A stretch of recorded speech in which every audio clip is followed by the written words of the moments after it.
Welcome on into the Wolverine.com podcast. Clayton Safey here with Chris Ballas. We're live in Vegas. I'm still at the Mandalay Bay Convention Center here, the site of Big Ten Media Day. Chris, you're back in your hotel room. We just finished up and still have a lot of work to do, but the portion with Michigan coach Chiron Moore, 3 players, we wrapped that up just a little bit ago. 5 other teams in attendance today. The other 12 were here earlier in the week, Tuesday, Wednesday. I'm excited for football a little bit more than I was at the beginning of the day. It was a fun whirlwind of a day, Chris. 100%. I think you did the math wrong. We had 6 today, right? You said 5 others, including Michigan. So yeah, that's right. 5 others. Heads up to 18. But what a day, man! I tell you what, Sherrone Moore seemed comfortable to me. Last year he was fine. This year he seemed like, okay, I'm the head coach at the University of Michigan. I know I have a good team. I know I'm recruiting extremely well. Ernest Hausman, who we're seeing here, for those who can't see it and are just listening, was unbelievably impressive. This kid's going to be a captain, in my opinion, along with Rod Moore, but all the guys were. That's what we're used to when you have Michigan here. Max Bredesen, who was talking about his low rating in the EA Sports College Football 26 game, and I told him, hey, don't worry, man. We know you're higher rated. What is his rating, Clay?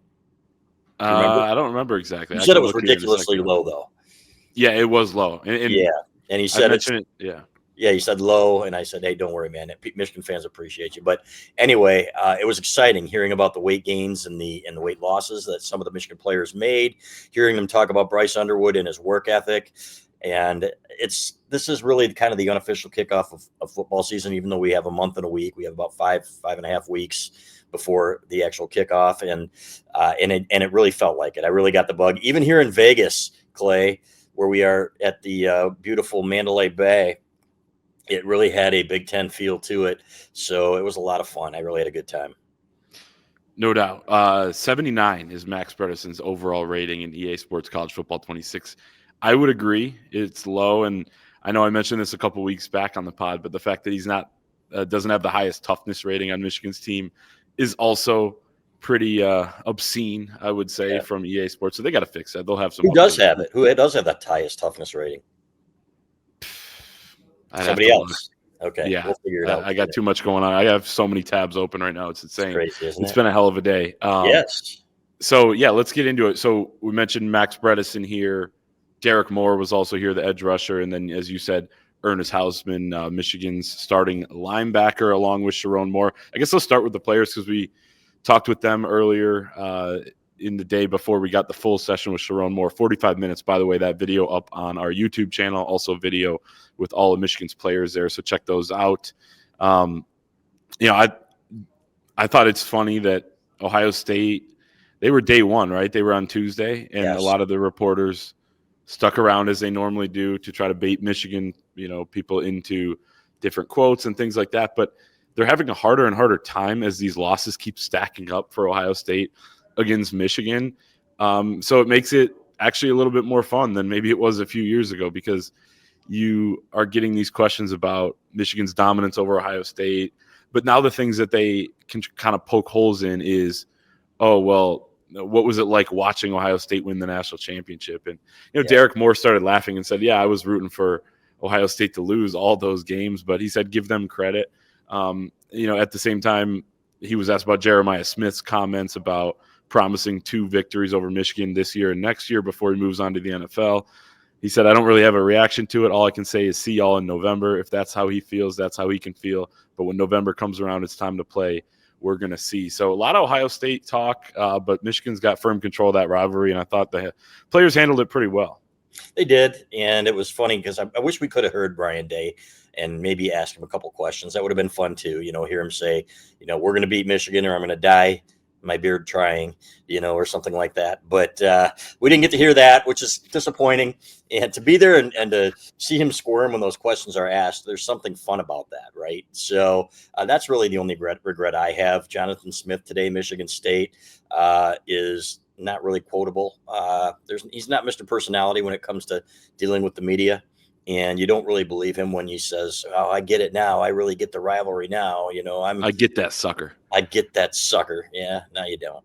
So, and I think Michigan State fans know it. But, this is the first time I think we sat through we ate lunch while Jonathan Smith was at the podium, knowing that we weren't going to get any good bulletin board material. No grumpy Mark D'Antonio up there looking like one of the old guys from the Muppets for all of you veterans, bitching and complaining and, being called the volleyball coach or whatever.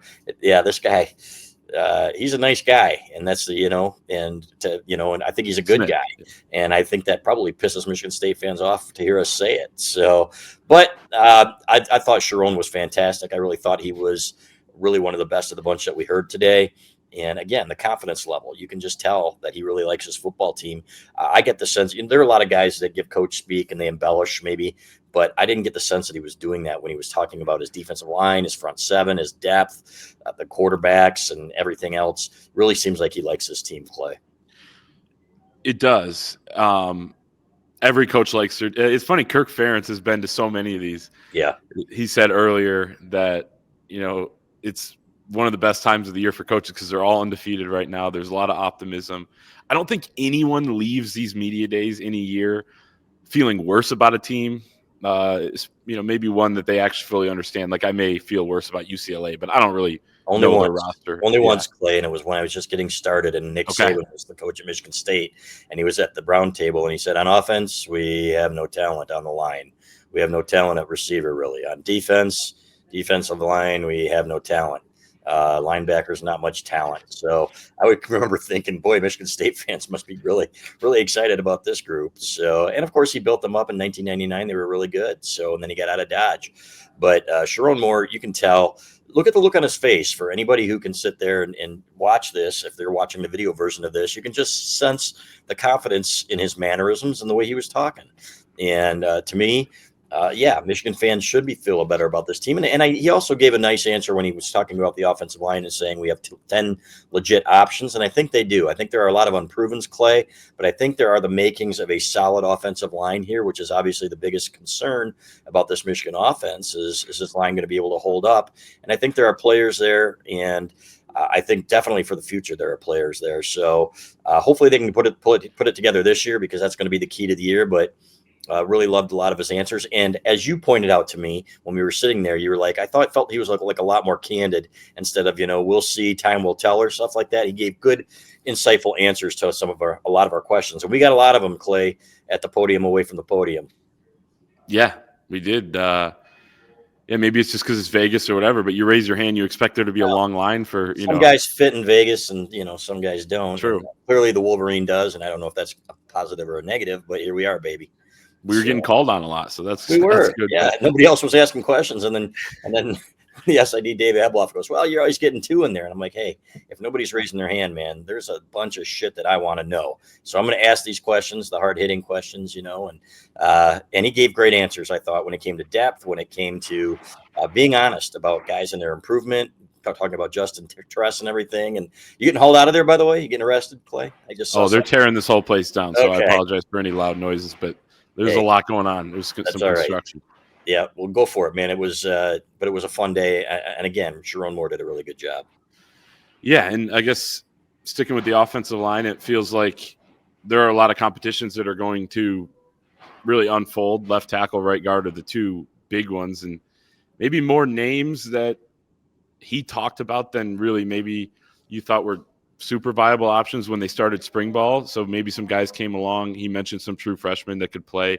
I mean, you could have Andrew Babalola start at left tackle. He said freshman Ty Haywood, who came in the summer, is pushing redshirt freshman Andrew Sprague at right tackle. I think we all expect Sprague to win that job, but I guess to your point about the future, the O-line looks good. But this year, really some guys emerging as well. He mentioned he ended up circling back and mentioning like 5 or 6 guys that could move in there at right guard, including, some tackles that could slide down. So you have some options there with Greg Crippen and Giovanni Al-Hadi on the inside at center and left guard respectively, who are, pretty much somewhere between penciled and penned in as starters. I would put them in pen, but so there are some options there. There's some depth, and I like the young talent. Yeah, and he mentioned Evan Link having a great summer.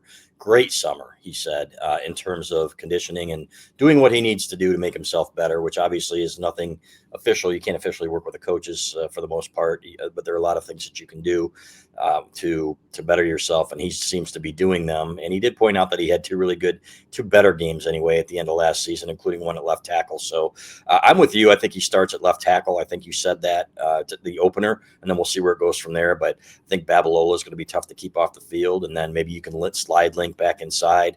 But there are a lot of options. You mentioned Lawrence Hattar as a guy at least in the mix. I don't think he's going to start, but maybe he can be in the two deep. But it's going to be fascinating to see how it all plays out. And to your article, when he was talking about how he felt bad for the offensive line to have to go against guys like Derek Moore and TJ Guy every day, not to mention the rest of the defensive linemen, I took that as a positive, right? These guys are going to be prepared for anything because they're going up against some of the best of the best. And he did say one of the times that he knows that an offensive lineman as a freshman can play is when he's not getting bull rushed back into the quarterback. So, and that's something that Derek Moore did really well at the end of last year, especially in that Alabama game. Yeah, there's no question about that. That takes us to the D line, I guess. Let's go there, because I found this really interesting, Chris, where you lose Mason Graham, number 5 overall pick in the NFL draft. You lose Kenneth Grant, the number 13 overall pick. You lose Josiah Stewart, the number 90 pick at edge rusher. First two guys, defensive tackles, of course. And yet one of the more excited moments of the press conference is when Sherrone Moore is talking about the defensive line, 10 deep. He says 6 on the interior, 4 on the edge. We've talked a lot about that. He's felt that way since the spring. But, you have 6 guys who weigh 296 plus pounds who you're going to rotate through and keep them fresh. There's no Mason Graham or Kenneth Grant in that group, although we think Rayshon Benny can be really good. But they're going to be fresh. They're going to come at you in waves. And then the edge rushers could be really good. Derek Moore, I talked to him earlier about how people might be sleeping on TJ Guy a little bit. I think people are sleeping on Derek Moore by stats alone. We've talked about this when the preseason All Big Ten teams came out and All American teams came out, where a lot of people look at stats. He only had 4 sacks last season. 2 of them came in the Alabama game at the end. But he had 5 the year before as a backup. He had the most amount of pressures tied with Josiah Stewart on the team last season. So it's not like he can't be disruptive and get after quarterbacks. So the edges are pretty scary. The D tackles, besides Benny, is there going to be another super high-end type of guy? Maybe not, but you have depth. So, I mean, that group could really dictate games, I think, on that side of the football. Yeah, Greg Crippen told me, Michigan center, that he said Trey Williams was giving him fits. Remember on our podcast, he said he gets so off the ball so quickly and he's so strong that's really made him have to adjust the way he did some things. So that's exciting. And the number of bodies, right? Like he said, and you could just see it on his face that it wasn't bullshit, Clay, the way he was talking. You could tell that he was really impressed with that group. And he talked about 4 deep at edge, Dominic Nichols, Cam Brandt, I think is the other one over there. So that's going to be, though you got 3 guys that can get to the quarterback, and I think Brandt is going to be good in that role too, but especially as a run stopper on the edge. But I love a dominant front 7, right? And when he was talking about them, and then he was talking about the linebackers, and I asked him about the linebacker depth, Clay, and when he said Jayshon Barham, just a freak, he said, and he was my pick, my sleeper pick, and I think we had to do didn't we have to do a counterpoint for the magazine who leads the team in sacks or something like that? Did we do one yet? Yeah. And I think we more. And I think that's probably a good pick. But Jayshon Barham, when the more I hear the way they're going to use their linebackers and the more we hear behind the scenes, I still think he's going to be up there, because I know he didn't have that many last year, but I think the way they're going to use him, especially now, he said, what is he, 6'5", 230, and an absolute freak. That excites you too. So, but the depth there with Ernest Hausman, who is just what a great representative of the program. Jimmy Rolder's healthy now, and Cole Sullivan, who he said is going to break on the scene. What was his exact quote, Clay? I think it was take the college football world by storm. I don't know when. He didn't say when, but no. I agree. I'm a big Cole Sullivan guy. Yeah, I know. From day one you were. And it was kind of like when you saw him in his first spring game, and you're like, okay. It was like when I saw Mason Graham in his first spring game, and I'm like, this kid, I'm not putting Cole Sullivan at that level. Mason Graham, when I saw him the first time, I said, this kid, has the potential to be one of the best that ever played here as a freshman, and then go from there. And sure enough, he did. So, but that front seven is going to be nasty, and then it comes down to the back end. And he had some interesting answers to questions back there too about the corners. I thought you had a great question. He told you had a great question about the nickel and who's going to play there. And so when he said Jair Hill was even working there, I thought, well, that's interesting. They must feel better at corner than I thought they felt, because Jair is supposed to be one of your top two. But he said he really loved Zeke Berry at corner. I think he definitely mentioned Shamari Earls and Caleb Anderson, which was, I thought, a pretty kind of a surprise. And Josiah Edmond as well. Josiah Edmond, yep. But yeah, the order you just said is the exact order he used. Yeah. It was Anderson before Edmond, which was interesting. It was interesting.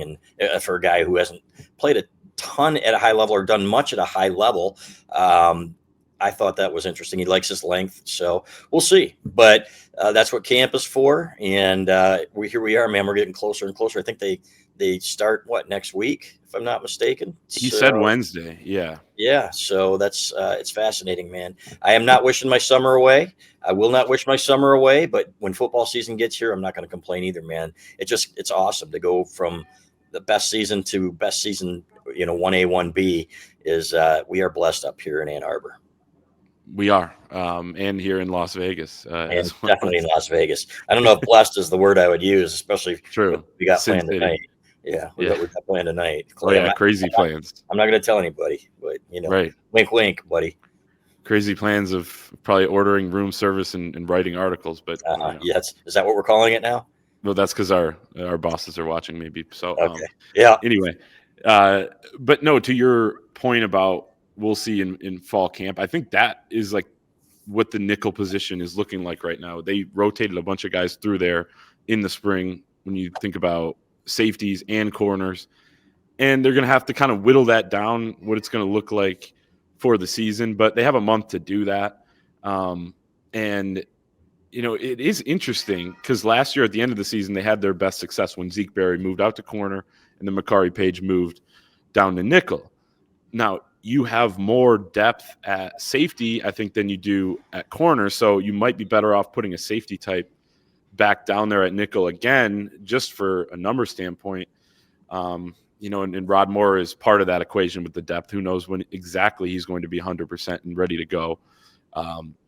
So I don't know. That equation is fascinating to me. I don't have a prediction. Like, who do you have someone you would bet on starting at nickel to start this season? I don't even have someone that I could peg right now. No, I don't. And that's which is why it was so interesting when he said we've even worked Jair Hill there, and they've talked about they could work Mason Curtis there at times, a big dude like that, which is unbelievable to me. So it tells me that they're still looking for answers as well. It doesn't tell me that they don't have options. I think they have more than a couple of options there, obviously.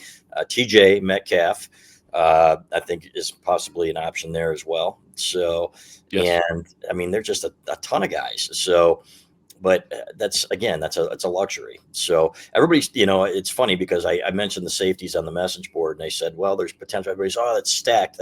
We think it is. A lot of guys that haven't proven themselves though, and haven't played a ton of football. You've got a couple of guys that did, but to say that they're loaded there, I think it's premature.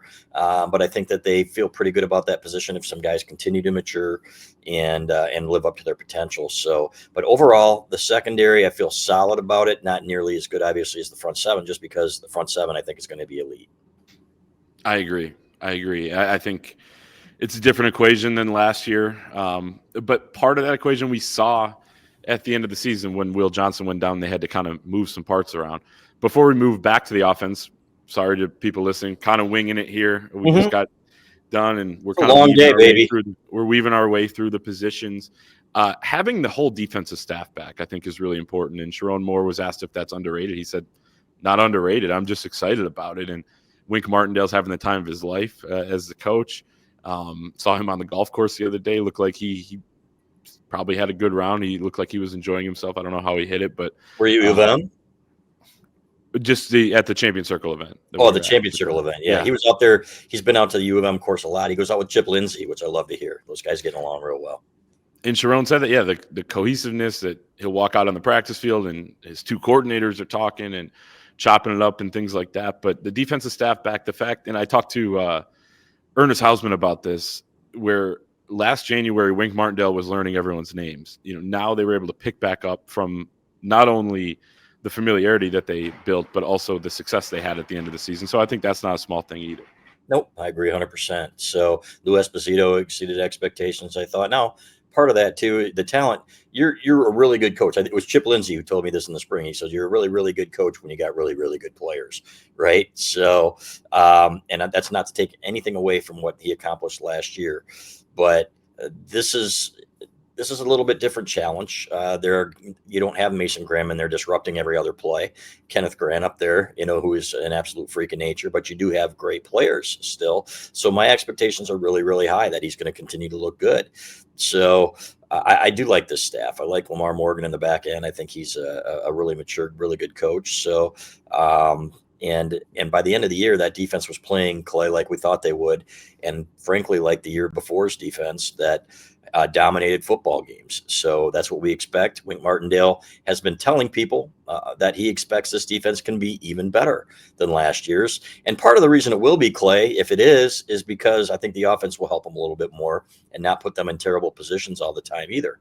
So we saw them get help from special teams in that Ohio State game where Ohio State was starting drives inside its 10-yard line. You drive 50 yards and you're still punting the ball. So, which we saw a few times, or going for it and, on 4th and 1 from the 40 or something like that. But so that's what it's going to take. But I have full faith now. I think that the kids are much more acclimated and used to what Wink Martindale is and what his style is. And you could see that at the end of last year. So year 2 should be a lot of fun. I agree. And I'll say this about Lou Esposito, because Dave Adolph, the former Michigan support staffer and longtime coach who's now since passed away, told Jim Harbaugh once. Jim Harbaugh said, "How do we get better as a team?" when they were at University of San Diego together. And he said, "You get better players. And there are 2 ways in college to get those. You recruit them and you develop them." And it's too small of a sample size to see how Lou Esposito is going to develop guys at this level, but he's recruiting the hell out of the entire country, finding them from every corner at defensive line so far. Yep. It's been really impressive. So kudos to him for doing that. Move to the offensive side of the ball. We already talked about the offensive line. We haven't even mentioned Bryce Underwood yet. That certainly was not the case when Chiron Moore took the main stage at the podium, and then his side podium within minutes was asked about Bryce Underwood. He's happy to talk about him, but he also mentioned that the competition is open. He said Bryce Underwood's not the starter. Nobody's the starter. We'll determine that in camp. Also mentioned Jake Garcia, the ECU transfer, who also spent time at Missouri, was a spot starter due to injury at University of Miami. In the past, was in J.J. McCarthy's class, has seen a lot of things. They brought him in because he's another capable guy, and it wasn't because anyone wasn't going to come back healthy. I think referring to people inferring that it was Mikey Keene's injury that kind of made them do that. But you have those 2 graduate guys. You have Jaden Davis, who took a lot of reps in the spring, and then there's Underwood. I mean, you and I believe it's going to be clear cut by the end of camp, but they're at least going to play this out as a true competition, which I think is probably fair in what they should do, given that Keene didn't have an opportunity in the spring. Jake Garcia wasn't here in the spring. Jaden Davis, he'll continue to get some reps. But at the end of the day, Underwood's going to win this thing, I think. He is. And Jake Garcia get replaced by Caton Hauser last year, if I read correctly, which Yep. And you know what? Maybe it was just a bad situation for him or something. He can throw the ball hard. He's got skills, but that's not what makes a great quarterback, as we saw with John O'Korn, right? So you got to have the intangibles. I do think it's Bryce Underwood. He said he was 230 pounds of muscle, and he said this kid. When I was talking to Max Bredesen, Michigan senior fullback, 5th-year senior fullback, he said, I see him out there and he's going through the playbook. Even if he doesn't have a receiver to throw to, he's going by himself, working on his footwork and where to go with the ball based on the playbook. He said there's nothing about him that's phony. He is a team guy all the way. For as much attention as he's gotten as a 17-year-old kid, I think that is about the highest praise you can give a kid, that he's still grounded, right? So very impressive and going to be fun to watch. I did ask Sherrone, are you going to turn him loose with the legs? And what I expected Sherrone to say was, we'll see. or something like that, like he did last year. And as Clay noted, he actually was very insightful this year, and he said, if you then you better have a second quarterback. Then you better have a number two, because this kid, if he gets hurt, you're going to need somebody to go down. And then he mentioned that he was the one that put the kibosh on J.J. McCarthy running more, because they didn't really have a number two, and he wasn't built like Bryce Underwood either. So if he gets hurt, you're screwed. But I thought that was a very interesting answer. Mikey Keene is still not 100%. He told us on our podcast on Monday. It seems like a long time ago, doesn't it? But it was just Monday. And he said, so with him and Davis Warren not being 100%, yeah, you got to be a little bit careful, especially if Underwood's the guy, which we both expect him to be. But I think there are times when you can, run him on the read option and just tell him, hey, you get your yardage, and if you got a hole there and then get down or something like that. But I think he's too valuable with his legs not to use him that way. But Chiron Moore, I think, is going to err on the side of caution. He made that pretty clear. Yeah, and you and I talked about this as we were kind of walking back to our tables there after we talked to Chiron Moore. I mean, that was kind of the case. I remember J.J. McCarthy talking about when he was at Michigan how he would always go to Chiron Moore and ask him to run more. And they did it some in the red zone. They did it some in some big spots, right? The national championship game, the Rose Bowl. I remember, when the Washington game got tight there, the national title game, someone in our game thread, which can sometimes, there aren't that insightful of comments. And then sometimes there are, but they said, oh, we'll use his legs like when it's necessary. It's like, it's a tight game in the national championship. It's necessary. Mm-hmm. And he ended up having a big run. I don't remember if it was design one or not. It might not have been, but the Rose Bowl, the final drive there, he had a nice run along the sideline, got hit late, didn't get the call. Still not happy about that one. Still pisses me off. But here's the thing. Chip Lindsey's calling the plays this time. There's going to be a game where he dials them up a couple times because it's not like they're not going to have these plays in their playbook. It's not like Chiron Moore is totally, axing this. And there are going to be some times when maybe it's the only thing working or one of the few things working and they have to go back to it. And maybe on Sunday, Sherrone will sit back, watch the film and be like, hey, Chip, don't do this too much. But it may be the difference in a game. And that may be scrambling. That may be him extending plays and then keeping his eyes downfield and making a big throw as well on a key down that is going to help. That's part of his legs too, as we saw with JJ. I mean, off platform was one of his better things. But yeah, that part of his game is just it's so big. And Bryce wants to do it. Jordan Marshall thinks he's too soft to do it. He was joking on the pod on Monday, remember? But so that part's going to be interesting because if you don't use his legs too much, then you better have some really good weapons downfield that end up, building a big chemistry with him. And the traditional run game better be pretty good. And that means the offensive line is going to have to be good because if you're going to push it downfield, you need time. And if you're going to run the ball well, you need the offensive line to create some of those holes. I agree. Do you feel better about the offensive line after what you heard today? I think I feel better about the competition that's going to ensue in the next month just because it does seem like there are more guys maybe in the mix.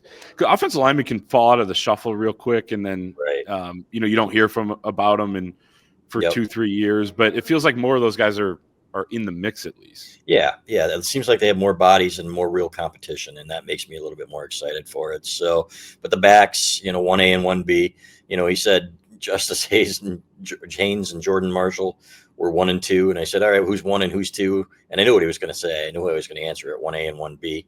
Right. So, and I was going to say who's 1A and who's 1B, but I didn't should have. You know what?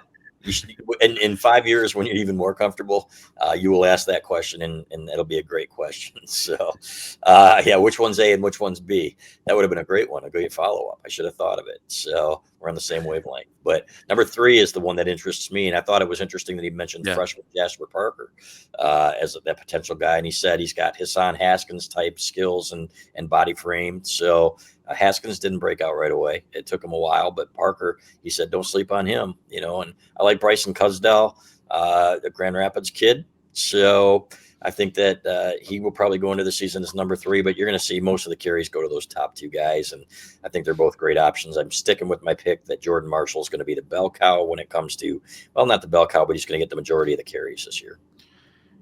Yeah. And actually the third running back spot is kind of interesting because he did list so many guys, and they brought in the 2 transfers, CJ Hester from UMass, John Volker from Princeton, in addition to Bryson Yep. Cusball, Micah Cobb-Hana, who he mentioned He did as mention. well. So I don't know who it's going to be, but I think I feel okay about if they had to turn to a third guy that just by chance one of them is going to emerge as pretty solid. Hester was pretty productive at UMass last year, splitting carries, had I think almost 500 yards. So it's not like he can't run in college. I think that somebody will be capable enough there. Wide receivers, Donovan McCulley continues to be the first guy listed. He mentioned some of the freshmen that came in. Andrew Marsh, Jamar Browder, Jacob Washington got here in the summer. The other two got here in the spring. That continues to be a big question mark for me. And tight end, I think, will be solid. Don't know when Hogan Hanson's going to be back, so that concerns me a little bit too. Because we will have some intel on that inside the fort tomorrow for those of you subscribe or don't. If you want to subscribe to the Wolverine, Wolverine.com. So but yeah, so who Bryce Underwood's going to throw to is still a little bit concerning. I think you need some guys to make some plays out there. Yeah, he does. And Kendrick Bell, I asked about him. I said he's kind of the forgotten man, right? Because he was banged up, and he said he's over 200 pounds now, I believe he said. So gotten stronger. I'm not counting out a Bell, and I would love to see him step up and really emerge. I think he's got that ability. So, but those other guys are really going to have to, Clay, because you got a guy now. You got a guy with an NFL arm who's automatically going to make those guys look better. Right, that ball gets there so quick. And I did ask. I said, "Can you scheme guys open?" Or and he said, "You know what, the guys, yeah, you can do a little of that, but guys still have to be able to get off, separate." So, do they have enough of those? I don't know, but I'm with you. McCulley's the guy, and then after that, it's a bunch of unprovens. So that's one of those are the two big question marks on this team: offensive line and receiver. And he also mentioned Deacon Tonelli, I think, at tight end, as a guy that was really starting to emerge. So I think they feel really good about the tight end room. I hope it's warranted. The receiver room, I'm with you, buddy. I'll believe it when I see it. But at least they have some options there and some freshmen where I think in a few years they're going to be pretty good in that room. They do have as many receivers as you can really have with the fact that there is a roster cap. I think there are close to 15 scholarship guys in that room right now. And Peyton O'Leary too, man. Peyton O'Leary made the big catch against Ohio State. Nobody talks about him, but he'll make a couple catches this year. Yeah, no, I was about to say, you do have guys because of what last year was who at least have experience. Fred Moore, Peyton O'Leary. There are guys that have been out there before, which isn't a small thing because it is a tough position. I think freshman receivers get a lot of hype sometimes, but it's hard to actually see it translate right away on the field, although those guys will have the license to do it. Overall, Sherrone Moore, their mentality on last season, I thought was kind of cool. The things they're stressing, team over me. You've seen those T-shirts that they're wearing. He says, last year we hit a couple speed bumps. We didn't allow those to become roadblocks. We overcame a lot of adversity and had a successful end of the year, but really we're not living on that. We know that's done. We know that's past us, and our jobs now are to write a new story what the University of Michigan and Team 146 is all about. So yeah, it just feels like they evaluated what last year was. They're going to be stronger in some of the areas that they were lacking last season, and they can attack, and there's enough talent, I think, to compete. Yeah, I agree. And I asked about special teams too. Nobody asked him about Dominic Zavada because that's just a given. That kid's one of the best kickers in the country. You don't have to worry about him. If you missed our interview with him, by the way, go back and watch it on our Wolverine podcast on Monday. The best Zavada. I didn't realize that Chiron Moore was the initiator of that Zavada nickname. Not really a nickname, but the way he says his name. And Gus Johnson just happened to be there too, listening to it. So that was fun. But the punter, he said Hudson Hollenbeck goes in as number one. I'm hoping that he's up to the task. He had a up and down ReliaQuest bowl, I thought, Clay. That needs to be a weapon. You cannot have the short kicks this year. There were too many of them from Tommy Doman last year. It was no secret, and it was no coincidence that when he had one of his best games of the year against Ohio State, and he got a couple breaks there on a couple of punts that led to long fields that Michigan played better. So they need him to have a really good year. Yeah, you never want to have an up and down ReliaQuest bowl. That's not good. I don't know. I just found that funny. But no, yeah, you're right. We didn't mention punters. But anything else from Big Ten Media Day? I mean, I'm sure Monday we'll talk a little bit more. We'll talk about if we're live. God willing, and the creek don't rise. We'll talk Yeah, about it. we'll see. Or if we're not incarcerated, we'll see what happens tonight. There are no Right. guarantees. So, but I'm excited to do this. So get your writing done, kid. We got a big night planned here. Limo shows up in about 2.5 hours. Yeah, that's right. All right. So that is our Big Ten Media Day recap. Thanks everyone for watching and listening. Like the video if you're watching on YouTube. Subscribe to the channel and head to thewolverine.com for all of those aforementioned articles. You can sign up right now, become a member. $1 for 2 months of premium access. Use the promo code UM1. That is UM and the numeral 1. And we will see everyone next time.